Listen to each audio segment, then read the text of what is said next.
Действительно, все, что было показано в этом коротком видео, это все наша с вами биография казахстанцев. Среди них Алимхан Абилович Ермеков.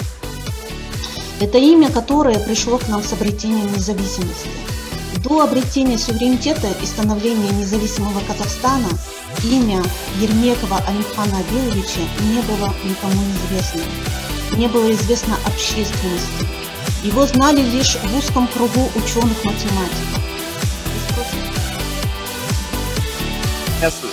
Математика және механика ғылым зерттеу институтында, Қазақ ұлттық университеті, Жамбыл педагогикалық институтында, Қарағанды қолданбалы математика ғылым зерттеу институтында, Қазақ ұлттық педагогикалық университетінде ғылыми зерттеу жұмыстарымен алысып, басшылық қызметтерін атқарады.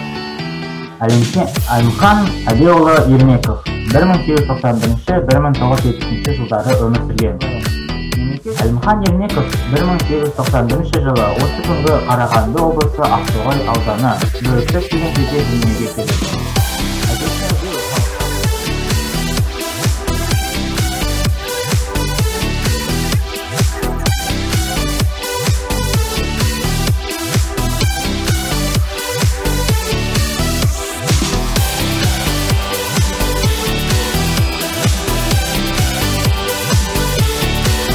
Руководителям, спасибо всем студентам.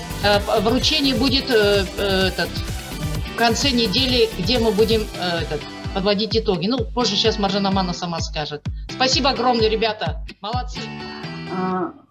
Спасибо за большой проделанный труд. Было очень интересно. На этом наша конференция заканчивается. Всем до свидания. До новых встреч. Салом.